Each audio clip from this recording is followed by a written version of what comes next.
Muy bien, sean todos bienvenidos una vez más al Diplomado de Computación en Sistemas Informáticos. Vamos a continuar con el avance. Vamos a ver un pequeño video de cómo, bueno, les debo cuál es la diferencia entre el SSD, el M2 SSD M2 diré, y el HDD, ¿no? Eh, de los discos duros, ¿no? Mm, Ya, veamos. Vamos a- mm,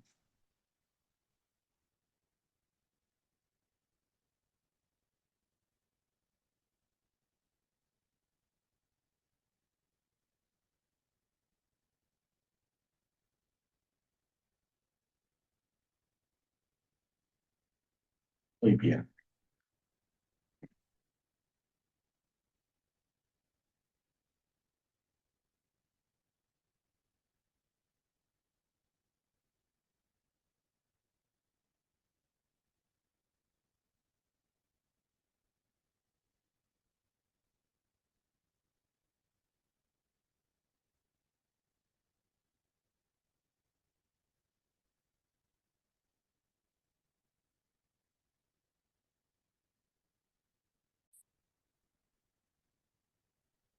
Bien.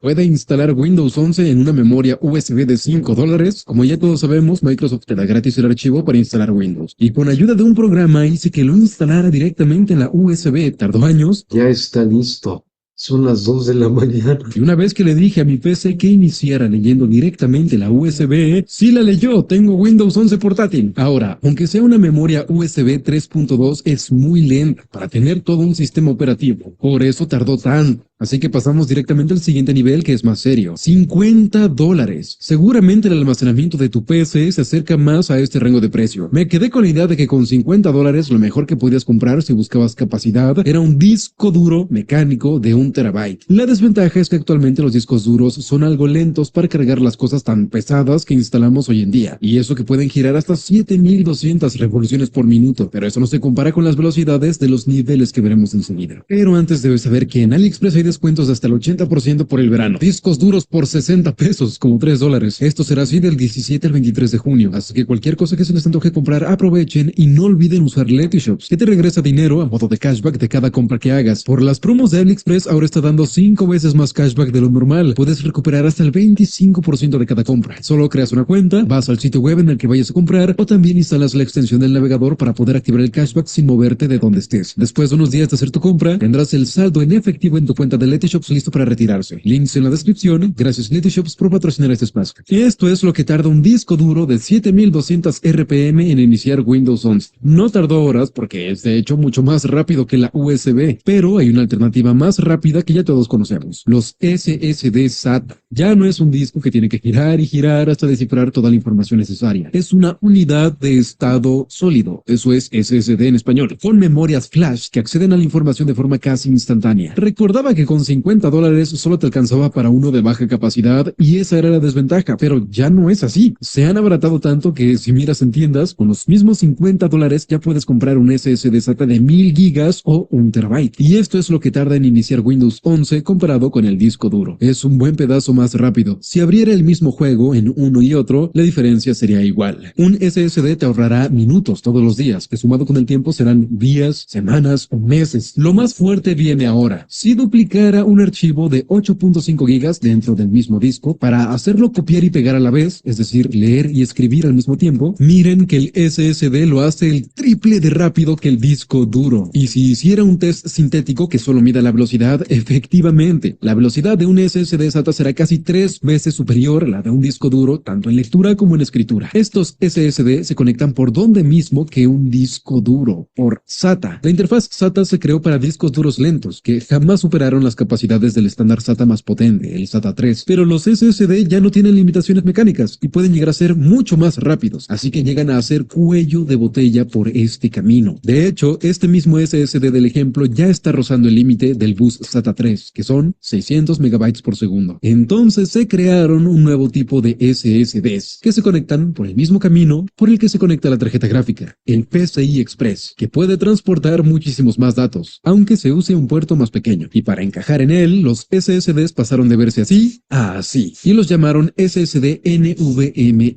Hay truco. Existen SSDs con este formato planito que siguen usando el camino SATA. Ojo, por eso se tiene que apellidar NVMe. Ok, estos NVMe son solo un poco más caros que los SATA, pero sigue el nivel de los $250. ¿Qué puede costar esa cantidad? Pues un rapidísimo SSD NVMe de 4 terabytes como el que está en mi PC. Era lo mejor que se podía conseguir hasta hace poco, pero ya hay más rápidos y de mayor capacidad que cuestan hasta $1000. Bueno, ¿y este qué tal lo hace? Pues abre el Windows 11 en 22 segundos, más rápido que cualquier otro almacenamiento, pues la velocidad que alcanza es de casi 7000 megabytes por segundo. Como dije, más de 10 veces más que un SSD SATA. No abrirá el Windows 10 veces más rápido solo porque iniciar Windows no solo requiere de lectura del disco, requiere hacer más cosas. Pero al leer archivos sí que se notarán esos miles de megabytes por segundo. Y sospecho que dará aún más megabytes por segundo cuando libere el espacio. Enseguida veremos si hay algún cambio. Por eso, cualquier NVMe te dará esa alta velocidad percibida. Y este es el truco para que una PC se sienta más rápida. Para moverle al Windows, al procesador o a la gráfica actualmente no les cuesta absolutamente nada, sean de gama baja o gama alta. Pero el almacenamiento sí. Si es un disco duro, no importa que tus componentes sean tope de gama, las cosas tardarán en abrir, en cargar, en guardar. Pero si tienes un NVMe, todo eso se vuelve instantáneo. Todo es rapidísimo.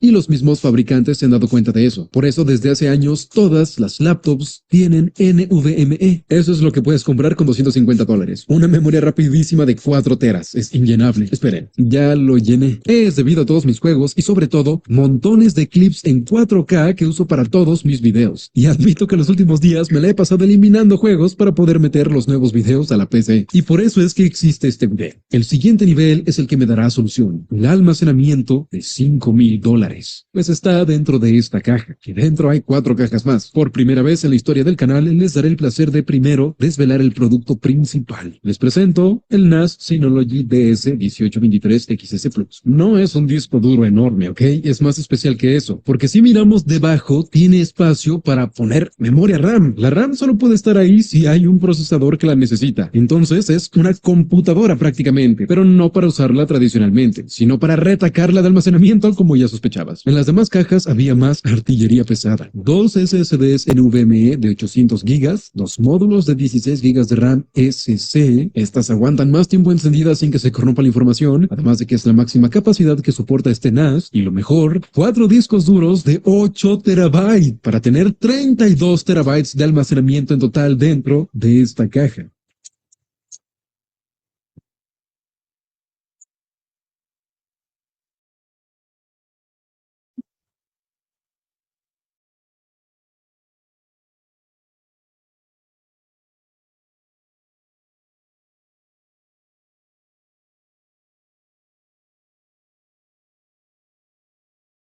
Y como nos indica el modelo, soporta hasta 18 bahías o hasta 18 discos duros. Lo demás significa que salió en el año 2023 y que es de la serie Extreme. Este modelo en específico fue creado para creadores de contenido como yo. La suma de todo lo que había dentro de la caja da $5000. Y obviamente pudo haberse extendido aún más, pero por ahora esto es suficiente para mí. Muchos aún se preguntarán, ¿y qué tiene de bueno? ¿Por qué gastas $5000 en almacenamiento? Bueno, un NAS es como si tuvieras un disco duro externo y enorme e inteligente conectado a tu router de internet, porque cualquier computadora, laptop o celular conectado a ese router pueda acceder a ese almacenamiento. Haz de cuenta que es un disco duro inalámbrico, o mejor dicho, tu propio servidor, porque tú y las personas de tu equipo pueden acceder al NAS desde cualquier parte del mundo, siempre y cuando todo esté conectado a internet, obvio. Entonces ya puedo ir cancelando mis suscripciones a Google Drive, WeTransfer, todo eso, porque una vez conectado se opera de la siguiente forma. Al ser de Synology, tiene un sistema operativo bastante sencillo de entender que operas desde Google Chrome en tu computadora. Lo primero es crear un volumen, es decir, un espacio de almacenamiento. Yo directamente usaré los 4 discos de 8 teras para tener un volumen de 32 teras, pero debe hacerse con inteligencia por algo llamado RAID. Esto va a venir en el examen final, así que ahí te va. Si tienes varios discos duros, puedes sacarles provecho de varias formas. Por ejemplo, si tienes 2 discos, en vez de primero llenar uno y luego pasar al otro, podrías usar ambos discos para combinar su ancho de banda y tener el doble de velocidad de lectura y escritura. A eso se le llama RAID 0. La desventaja es que si un disco muere, perderás la información de ambos discos. Los demás RAID son para protegerte de eso. El RAID 1, si tienes por ejemplo 2 discos, ahora utiliza los 2 discos para guardar exactamente la misma información en cada uno, como un espejo. Y no importa cuál disco falle, el otro tiene toda la información respaldada, así que no pierdes nada. La desventaja es que no tienes el doble de velocidad ni el doble de espacio, porque la mitad del espacio se usa para respaldar. Si tienes 3 discos o más, podrías hacer algo más interesante, el RAID 5. Para explicarlo voy a poner un ejemplo medio sonso, pero así todos van a entender. En el primer disco se guarda un 1, en el segundo un 2, en el tercero un 3, y en el cuarto hay una especie de respaldo para todos. Digamos que es la suma de todos los números, un 6. Si falla alguno de los discos, por ejemplo el 2, la suma de los discos daría 4, y el disco de respaldo sabe que debe dar 6. Entonces, recuperará el 2 y salvará esa información. El RAID 5 no usa un solo disco para el respaldo. En realidad, los datos mágicos de respaldo están distribuidos en todos los discos, por lo que solo puede fallar un disco a la vez. Si fallan dos, ya te jodiste. El RAID 6 ya usa lo equivalente a 2 discos de respaldo para poder darse el lujo de que fallen 2 discos a la vez, pero por ello también pierdes la capacidad de almacenamiento equivalente a 2 discos. Y por último, mi favorito, el RAID 10. Es un RAID de RAIDs que combina el RAID 1 y el RAID 0. Así tienes el doble de velocidad y no importa que fallen todos los discos de un lado, tienen respaldo del otro lado. Este es un RAID divino que yo estaba a punto de autorizar para mi NAS. Synology te configura los discos en el RAID que tú le digas automáticamente. Pero de este modo, la mitad de mi almacenamiento sería respaldo, lo cual me dejaría con solo 16 terabytes de almacenamiento. Y eso es de pobres, así que al final usé RAID 5. Tendré 23 terabytes de almacenamiento y al menos puedo tener el lujo de que me falle repentinamente un disco sin que yo pierda datos. De cualquier modo, en el sistema de Synology puedes ver constantemente el estado de los discos y hasta programar chequeos frecuentes para anticipar el daño de algún disco. Una vez tomada la difícil decisión de qué RAID usaría, solo seguía indicarle al NAS que usara los 2 SSDs NVMe como caché. Así los documentos a los que acceda habitualmente automáticamente estarán cargados dentro de los NVMe y el acceso a ellos será lo más rápido posible. Además de que los SSD estarán en RAID 1. Luego creé una carpeta para mis videos, añadí la carpeta a mi computadora como una ubicación de red. No te preocupes, de este modo nadie que vea el video me podrá robar mis videos. Y luego solo corté mis videos del escritorio para pegarlos dentro de la carpeta del NAS. Justo a tiempo porque solo me quedaban 8 gigas disponibles en mi almacenamiento principal de 4 teras. Eran muchísimos videos los que había que pasar, así que tardó muchísimo tiempo. Al fin ya quedó vacío de videos, pero tardó un día entero en pasar todo. Un día, pero hey, va bastante fluido en cualquier carpeta. Increíble. Y bueno, es que la velocidad del NAS se limita a la de sus discos duros. Por eso es un almacenamiento aparte. Pero bueno, ahora que mi SSD ya no está saturado, ¿mejoró su velocidad? Sí, demasiado. La velocidad de escritura se fue a las estrellas, alcanzando los mismos 7000 megabytes por segundo que alcanzaba de lectura. Por eso no es bueno tener el disco principal casi lleno. Ahora Windows es más veloz, podré instalar todos mis juegos de vuelta, tengo años de espacio de almacenamiento para seguir haciendo mis videos, con la posibilidad de compartirlos con editores, e incluso el NAS aún tiene ranuras adicionales por si algún día necesito más espacio. Agradecimientos especiales a Synology por colaborar con este canal y ayudarme a seguir creando más contenido.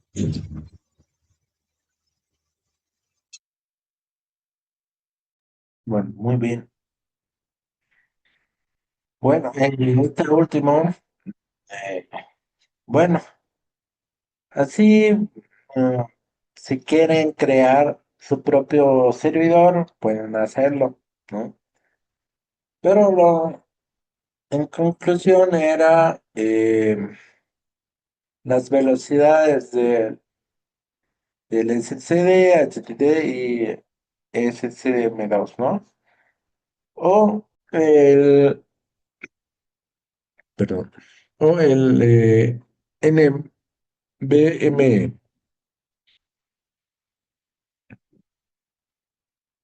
NVMe, ¿no? mucho más rápido que la SSD había sido, ¿no?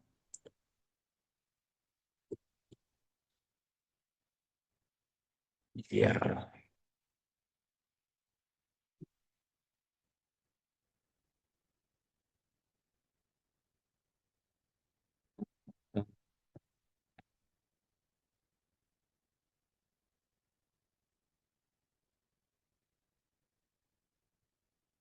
ya. Vamos a continuar con procesadores y BIOS, ¿no? Ya,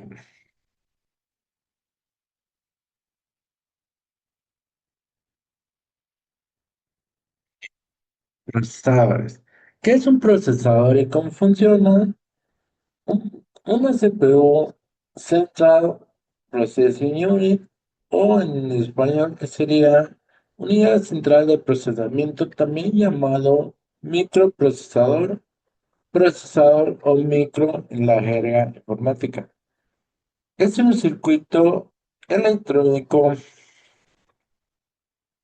integrado por millones de transistores, diodos, resistencias y otros componentes de tamaño microscópico. Tengamos en cuenta que un procesador actual tiene cerca de 300 millones de componentes electrónicos en su interior, ¿no? Esa cosita chiquitita, cuadradita de la computadora, que es el procesador, es todo el cerebro, ¿no? Todo y todo maneja, ¿no? Altísimos componentes tiene, en tan chiquitito, ¿no? ¿Qué son datos útiles, perdón?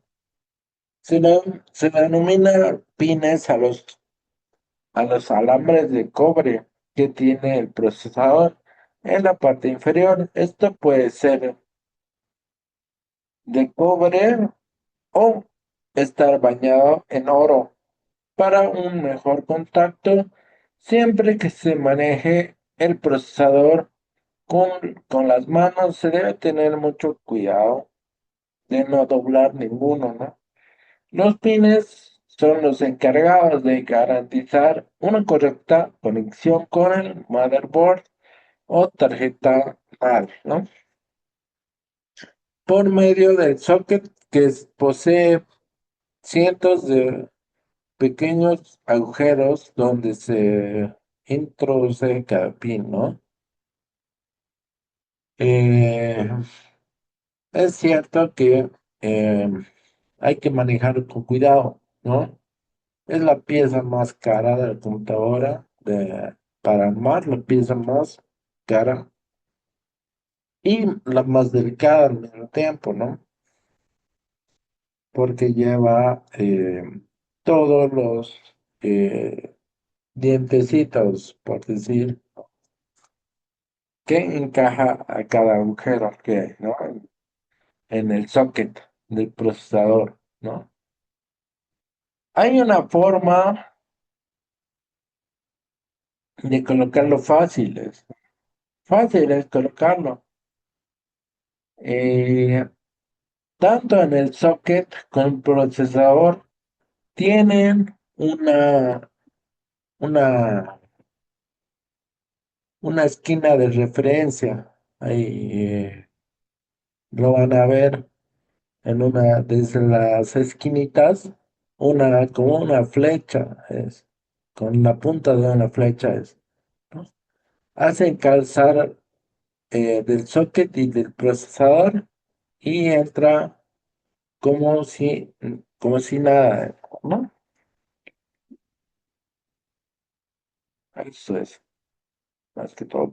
Porque si lo tratan de forzar todo, eh, no va a funcionar, se va a doblar, tal vez se rompa y bueno, va a seguir funcionando la computadora, sí, pero les va a dar error tras error tras error, ¿no? Es, y una pieza carísima es, ¿no? Eh, el procesador.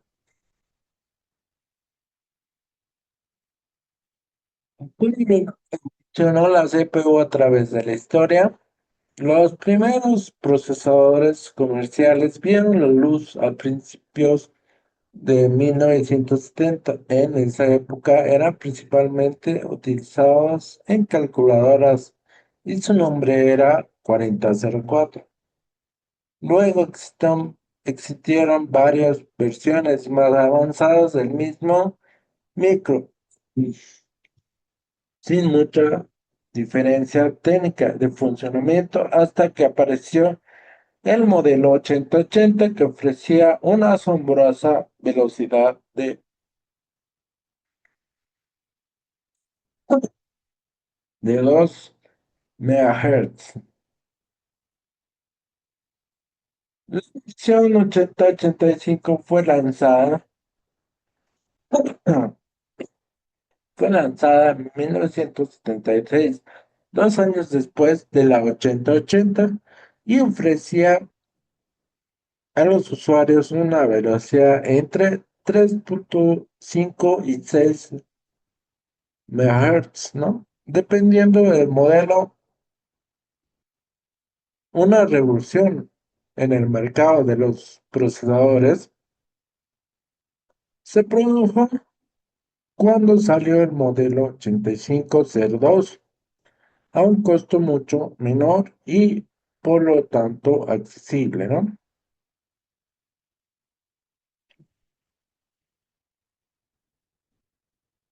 ¿Qué significan los megahertz y caché en un micro, ¿no?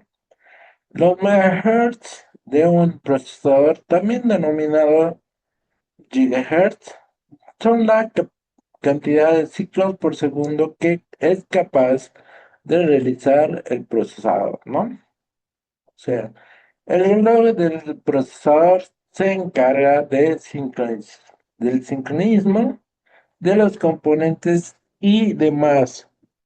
Cuanto mayor sea el número de megahertz o gigahertz, más rápido será la computadora en general, ya que el procesador puede procesar más datos a la vez, ¿no? Y los datos se almacenan en el caché y luego se envían al área de trabajo para que se realice una operación correspondiente. Como diferencia el procesador de cualquier otro chip, ¿no? O sea, visualmente podemos identificar el microprocesador de una computadora porque está cubierta por un inmenso disipador con cooler, ¿no? Generalmente el procesador está ubicado en la parte superior izquierda del motherboard. Y si prestamos atención, podemos observar el zócalo de conexión con la placa madre debajo de él, ¿no? ¿Qué tipos de procesadores existen? Existen varios tipos de procesadores de- destinados a diferentes actividades, pero en primer lugar se puede distinguir dos grupos principales, ¿no? Los procesadores de 32 bits por un lado y por otro lado los de 64 bits, ¿no? La diferencia principal entre estos tipos de procesadores radica en la forma en que están interconectados los distintos componentes dentro de la PC con el procesador. O sea, si ¿qué ventajas posee una CPU de dos núcleos?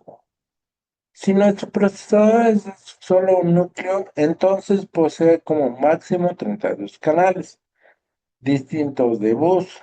En el caso de un procesador de dos núcleos, existen 32 canales para cada núcleo,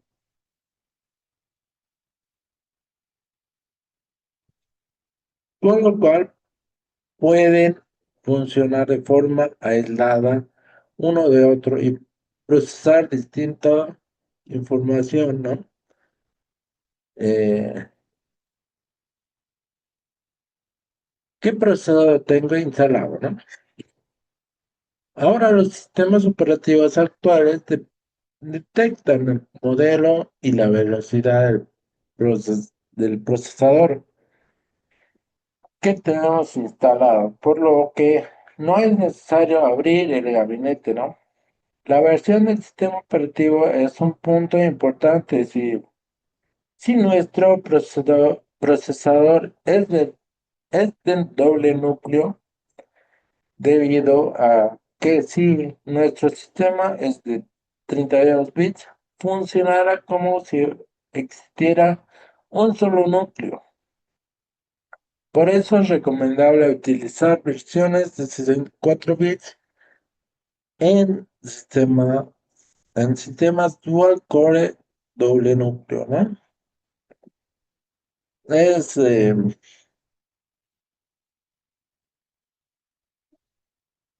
utilizar, sí, ¿no? Pero eh, se va a limitar todo después.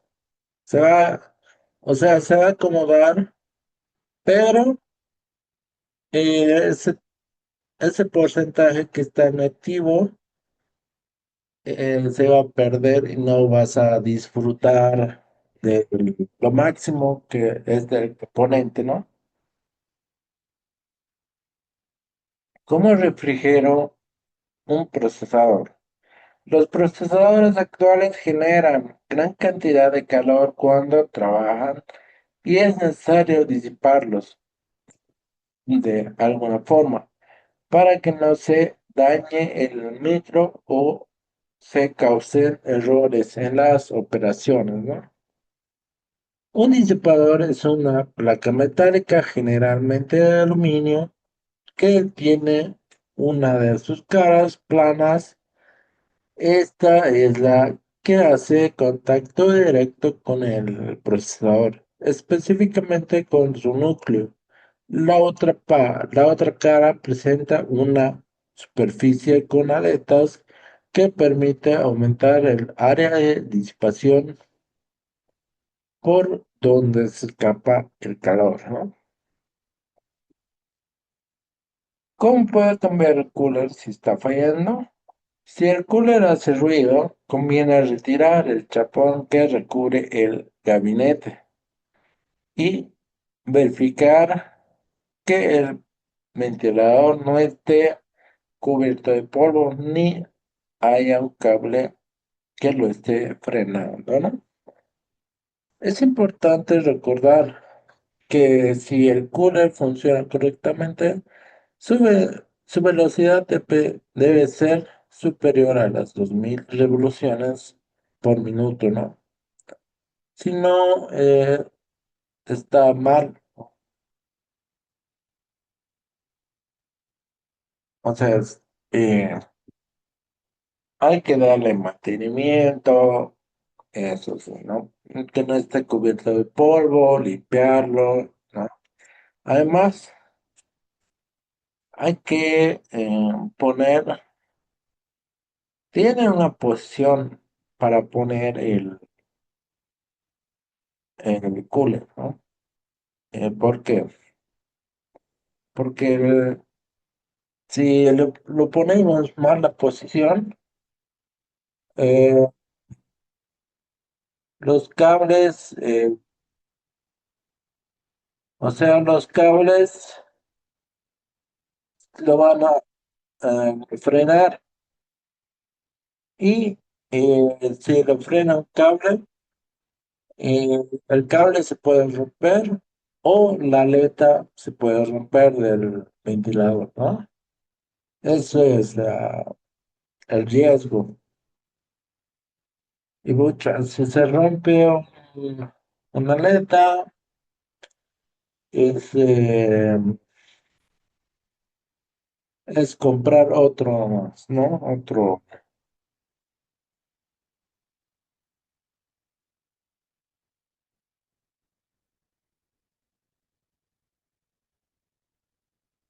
Es importante que el procesador no se sobrecaliente. Si el procesador no está correctamente refrigerado, el principal problema que tenemos es que se puede dañar completamente y puede quedar inutilizable. La única solución posible será adquirir una nueva, pero este no es el único problema o riesgo que tenemos, ¿no? Ya que aunque no se dañe, el procesador si trabaja a una temperatura demasiado alta, puede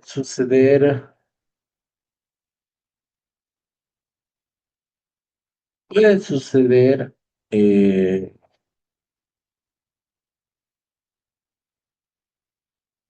una gran cantidad de errores y problemas de funcionamiento, ¿no?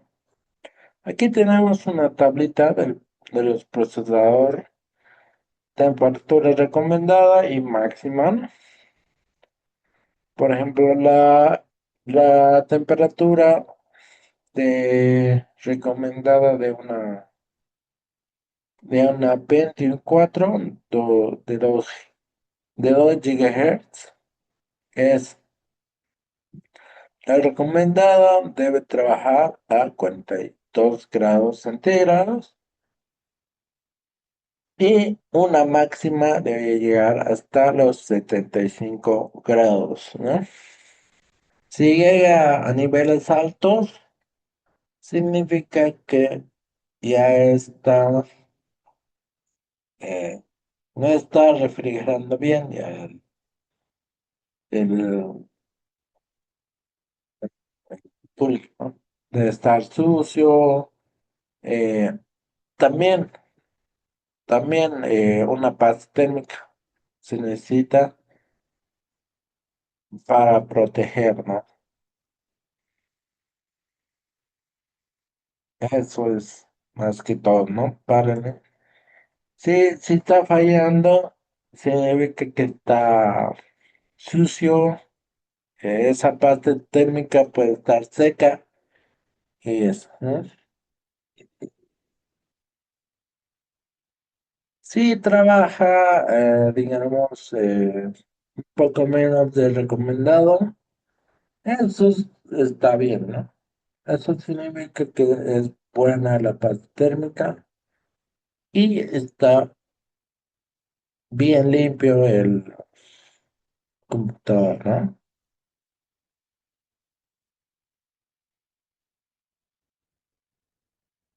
Ya. Es un videito que les voy a subir, ¿no? ¿Qué es la BIOS ahora? Vamos a ver. La BIOS son las siglas en inglés de Basic Input Output System, que significa algo así como el sistema básico de entrada y salida, aunque los árboles de la PC, de la era de la PC, significa Basic o Input Operating System. Y es que realmente es el primer sistema operativo que se ejecuta en la PC, ¿no? Y su trabajo es poner el hardware en marcha antes de pasarle el testimonio al sistema operativo principal, ¿no? O sea, podemos decir que sin BIOS no hay ordenador, ya que la existencia de una BIOS, por muy simple que sea, es imprescindible para que un procesador pueda ponerse en funcionamiento y comenzar el proceso de arranque del sistema, ¿no?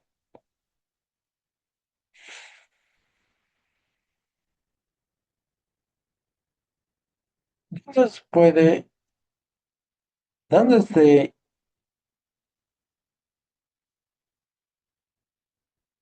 ¿Dónde se ubica la BIOS o la ubicación del BIOS? Este código se almacena, como ya dijimos, en un chip de memoria de solo lectura, ya grabada como que es la ROM, ¿no? Y se encuentra físicamente colocado sobre la placa base, normalmente sobre un zócalo, para permitir su fácil sustitución en caso de fallos o actualizaciones, ¿no? No se preocupen, ROM, mañana vamos a ver ROM y RAM, ¿no? Eso es tarjeta RAM y tarjeta ROM, que son, ¿no? Vamos a ver mañana con qué es la EEPROM, etcétera, ¿no? Continuando con el tipo de chip, esto suele ser también grabable EEPROM y regrabable EEPROM. Siempre el más común de todos, el último de ellos, ya que nos permite la actualización del mismo sin necesidad de comprar ningún otro chip. La CMOS. No hay que confundir los términos de BIOS y CMOS. La BIOS y la CMOS no son lo mismo. La CMOS, o sea, Complementary Metal Oxide Semiconductor, es una porción de 64 bits encargada de almacenar los valores y ajustes de la BIOS, aquellos que el usuario podrá cambiar. Podemos almacenar datos como por ejemplo la fecha y la hora, los parámetros que definen nuestro disco duro, la secuencia de arranque y o la configuración de nuestros puertos, ¿no? La BIOS, lógicamente. Cabe señalar que los distintos firmware que se encuentran en los demás periféricos, ejemplo, lectores de CD, DVD, etcétera, también poseen un firmware que al arrancar se comunica con el principal BIOS para comunicar qué es lo que controlan. Ejemplo, ciertas placas 3D pueden hacerse pasar por cambio en hardware y su firmware como una placa de mayores prestaciones, ¿no? Bueno, eh, vamos a ver lo que es la diferencia de la BIOS y la UEFI, ¿no? Eh,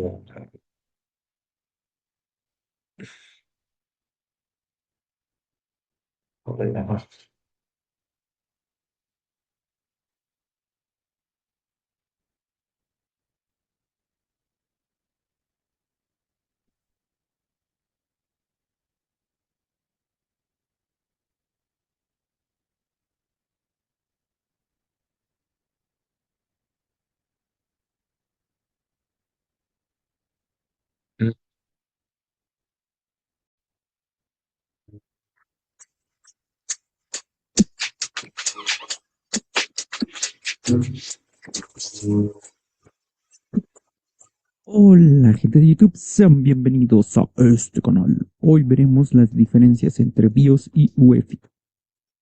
Ambos sistemas, por así decirlo, se encargan de arrancar antes que el sistema operativo, analizando, controlando e iniciando los componentes del hardware del equipo. Posteriormente lanzan el sistema operativo cuando encendemos el dispositivo. Para entenderlo mejor, es útil decir que tanto BIOS como UEFI son tipos de firmware, ya que se encuentran en una memoria independiente soldada a la placa base del equipo. Para diferenciar entre ambos, es importante señalar que uno es sucesor de otro. UEFI es el sucesor de BIOS. BIOS ha existido desde 1975 y sus siglas corresponden a Basic Input Output System. o, en español, Sistema Básico de Entrada y Salida. Su función principal es iniciar los componentes del equipo y cargar el sistema operativo. Además, BIOS tiene la capacidad de gestionar funciones relacionadas con la temperatura y el consumo de energía del equipo. Cuando encendemos el equipo, lo primero que se carga es el firmware BIOS, que luego verifica e inicia los componentes esenciales como la RAM, el disco duro, la tarjeta gráfica y la placa base. Esta comprobación asegura que el equipo esté en buen estado y tras ello se lanza el sistema operativo que tomará el control total del equipo. Luego se selecciona el dispositivo de arranque como una memoria USB, disco duro o CD, etc. Una de las diferencias más evidentes entre BIOS y UEFI es la interfaz. La interfaz de BIOS suele ser más sencilla y se controla únicamente con el teclado, mientras que la de UEFI es más moderna y amigable, permitiendo el uso del ratón, ya que tiene soporte para gráficos y animaciones. UEFI, cuyo nombre completo es Unified Extensible Firmware Interface o en español, Interfaz de Firmware Extensible Unificada, fue creado en 2002 por Intel bajo el nombre inicial de EFI. Su última versión desarrollada por Intel es la 1.10, se publicó en 2005. Sin embargo, debido a la obsolescencia de BIOS, un grupo de 140 empresas fundaron una organización para continuar su desarrollo y adoptar UEFI como estándar. El objetivo principal era reemplazar el BIOS y aunque el desarrollo de UEFI comenzó en 2005, no fue lanzado oficialmente hasta 2015. A lo largo de los años, UEFI ha evolucionado hasta convertirse en un sistema completamente diferente, con una interfaz más accesible y numerosas mejoras.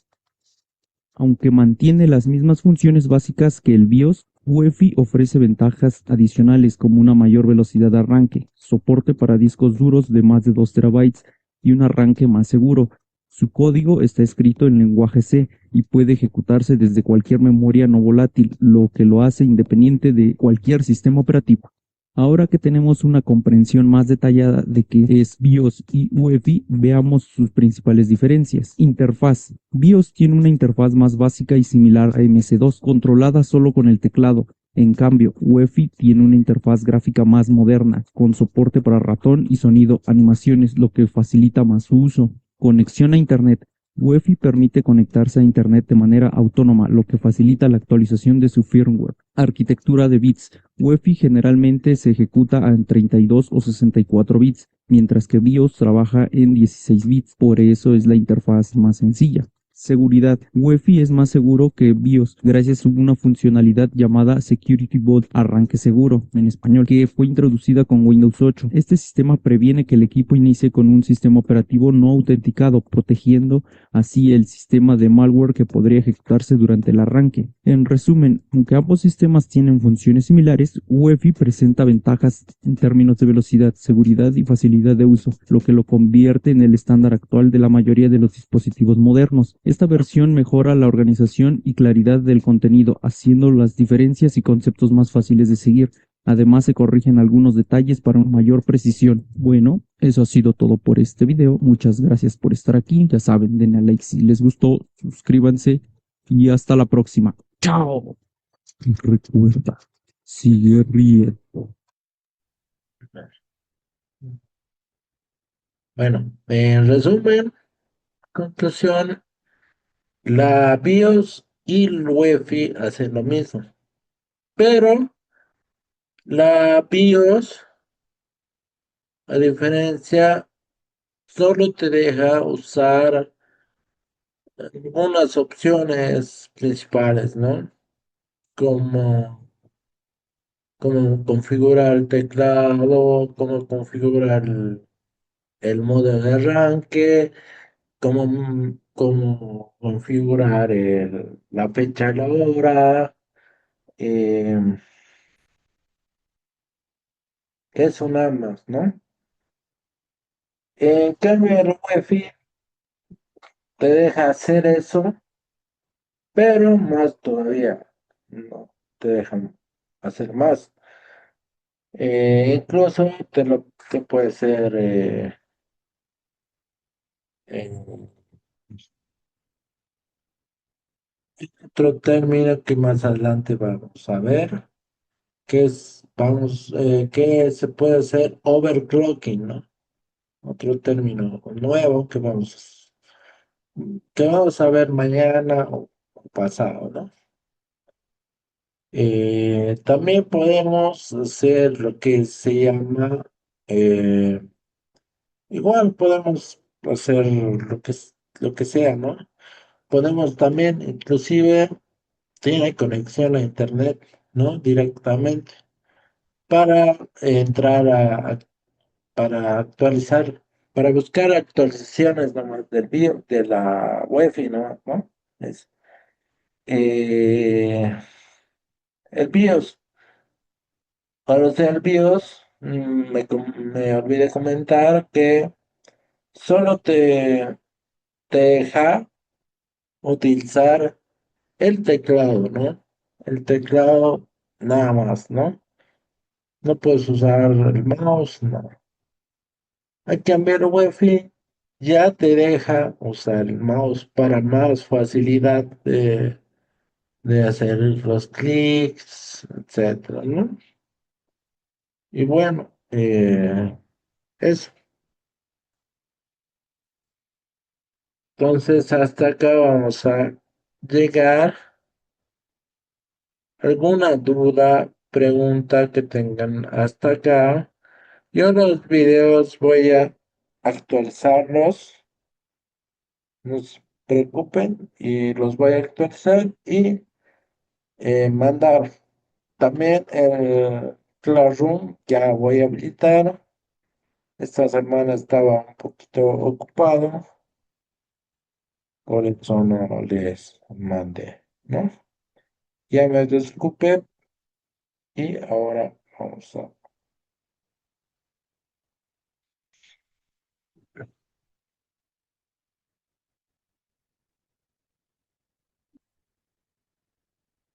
bien, ¿no? Ya. ¿Preguntas, dudas?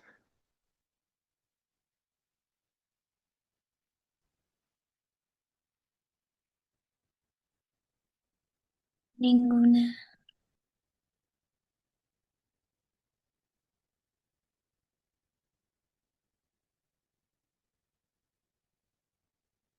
Ya.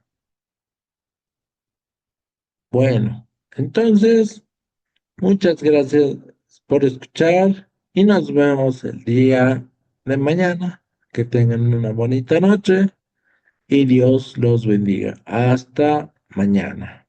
Chao, chao. Hasta mañana, Inge. Hasta mañana.